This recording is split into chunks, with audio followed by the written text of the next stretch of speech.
जय श्री राम, जय श्री कृष्णा, राधे राधे। आज हम इस वीडियो में भोला राम भक्त की कथा सुनने जा रहे हैं। आप सभी वीडियो को लाइक करें एवं चैनल को सब्सक्राइब करें। आइए सुनते हैं भोला राम भक्त की कथा, जो कि भगवान को भोग लगाकर ही भोजन करता था। वह एक सीधा साधा सा एक बहुत ही आलसी व्यक्ति था। वह अपने भैया और भाभी के साथ रहता था। उसकी भाभी को उसका आलस बिल्कुल अच्छा नहीं लगता था। उसने उसे घर से बाहर निकाल दिया। भाभी कहती, ये भोजन करता है पेट भर भर के, त ठूस ठूस कर खाता है, कमाता वमाता कुछ नहीं है, बेचारा निकल जाता है घर से। उसको घर से निकाल देते हैं। जाते जाते उसे एक महात्मा दिखते हैं, साधु। वह उनकी शरण में चला जाता है। उसे वह अपना चेला बना लेते हैं। वह वहीं उनके पास रहता है। एक दिन एकादशी आती है। वह गुरुजी के पास भोजन लेने आता है। गुरुजी कहते हैं, आज तो भोजन नहीं बनेगा। वो कहता है, मुझसे भूखा नहीं रहा जाएगा। गुरुजी कहते हैं, जाओ तुम सामान लेकर कहीं बैठकर अच्छे से भोजन बनाना, और भोजन बनाकर भगवान को भोग लगा कर ही तुम स्वयं पाना। पंडित जी जो साधु रहते हैं उसे कुछ भोजन बांध कर पोटली में दे देते हैं, आटा दाल। वह पोटली बांध कर जाता है। चलते चलते मार्ग में उसे एक जगह दिखती है। वह सोचता सोचता जाता है कि मुझसे साधु महात्मा ने कहा था, महाराज ने, कि भगवान को भोग लगा कर ही अपन पाएंगे भोजन बनाने लगता है वह व्यक्ति। उसका नाम भोला राम होता है।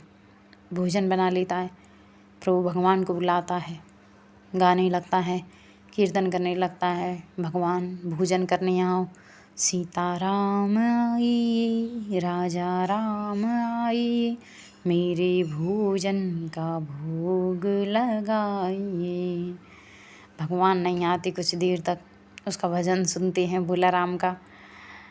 फिर जोर जोर से गाता है, सीताराम आइए, राजा राम आइए, मेरे भोजन का भोग लगाइए। वह गुरुजी की बात को स्मरण करते हुए गाता गाता हुआ भगवान को बुलाने लगता है।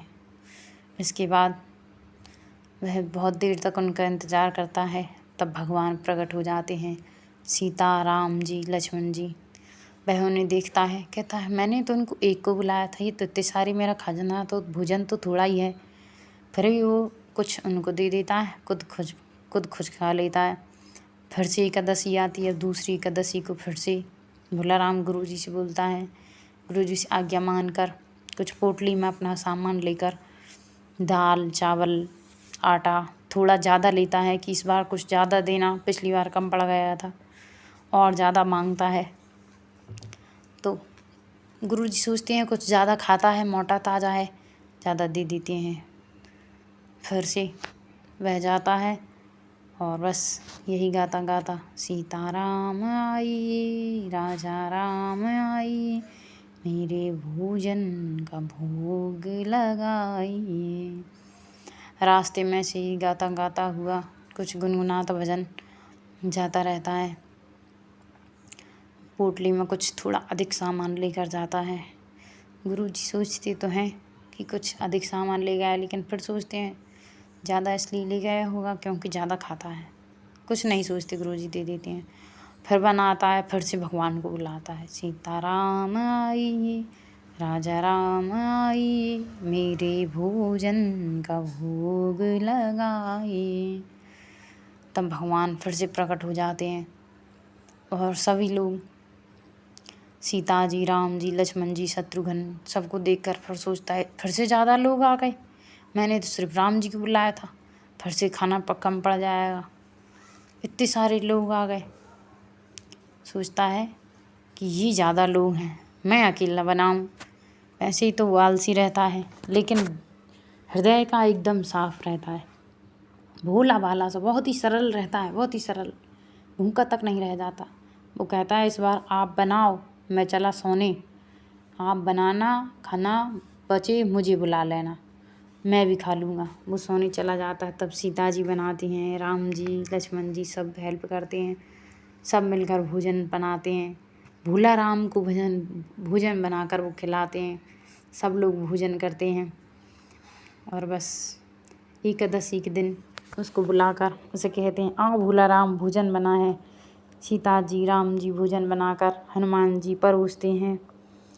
तब गुरुजी चुपचाप देखने आते हैं कि क्या करता है, इतनी देर क्यों लग जाती है और अभी तक क्यों नहीं आया भोला राम। तब देखते हैं गुरुजी कि भोला राम तो मस्त भोजन कर रहे हैं बैठकर, और साथ में सीता जी राम जी लक्ष्मण जी हनुमान जी सभी के दर्शन पाकर धन्य हो जाते हैं गुरुजी।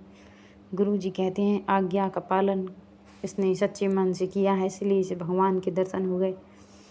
वह भोला राम को धन्यवाद देते हैं और बहुत प्रसन्न होते हैं। कहते हैं, हे भोला राम, आज तुम्हारी वजह से मुझे भगवान के दर्शन हुए हैं। साक्षात मैया सीता माता ने रोटी बनाई हैं, तुम्हें खिलाई हैं, राम जी ने सबने मिलकर बनाया, तुमने खाया। बहुत प्रसन्न होते हैं। ऐसी सच्चे सरल लोगों पर भगवान बहुत जल्दी रीझ जाते हैं। अपने मन में सरलता लाने की प्रयास करें आप लोग। जितना सरल व्यक्ति होता है भगवान जल्दी से जल्दी रीझ जाते हैं उस पर। आपको वीडियो अंत तक आप देखने के लिए धन्यवाद, और भोला राम की कथा सुनने के लिए बहुत बहुत धन्यवाद। जय श्री राम, जय श्री कृष्ण, राधे राधे।